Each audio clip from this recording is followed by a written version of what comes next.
Werner Lambercy. A Kill Iceland Notebook.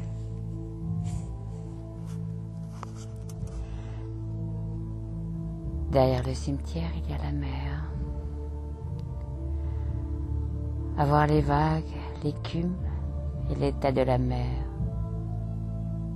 comme un chemin où l'herbe est piétinée sans cesse et repousse tout le temps.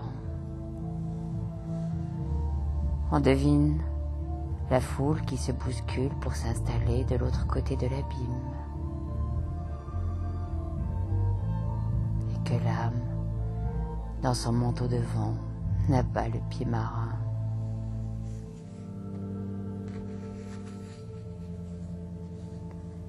Mais là-bas, l'horizon fume, et cela sent bon.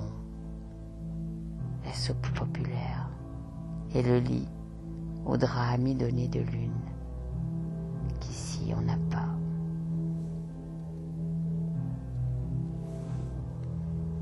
Sur une île, les routes tournent en rond, et c'est pareil pour toi.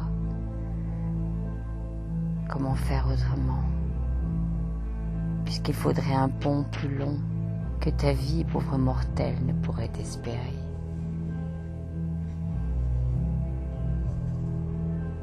C'est un pays où il fait froid dans les églises.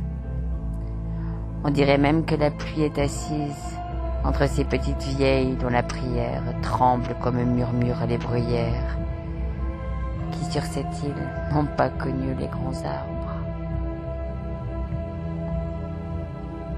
Un pays qui conserve l'âme dans la chaleur secrète. Dans ces cavernes où dorment des vols qui ne sortent qu'à la faveur d'un air pur. Quand les étoiles lisent silencieuses le livre des toits, et que le ciel est un doux marbre de suie.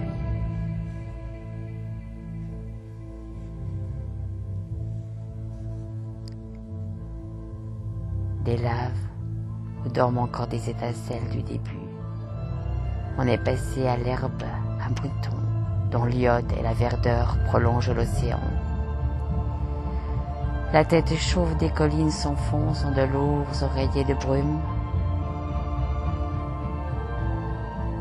Il pleut sur l'Atlantique, comme sur un lac d'aluminium. Et pareils aux vers, dont l'appétit est insatiable, nous dévorons cette beauté.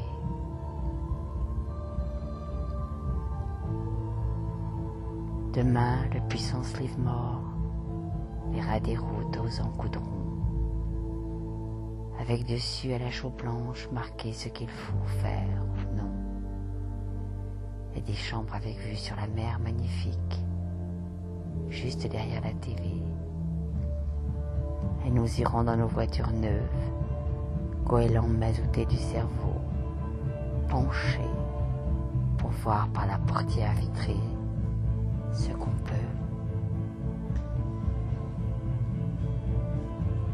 Prendre en photo numérique de l'herbe rouge, des crépuscules qui se suicident.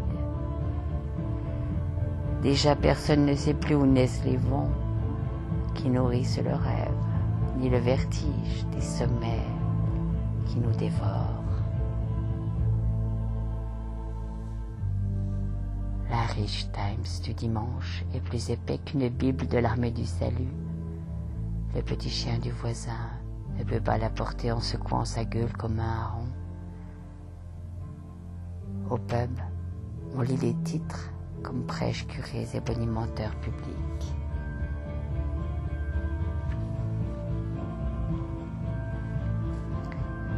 La pin-up y montre une poitrine plus rebondie que les bouées jetées par-dessus bord du Titanic. Et à l'heureux inverse du sermon à l'office du matin. On sait qui a gagné le match ou emporté les courses de la veille.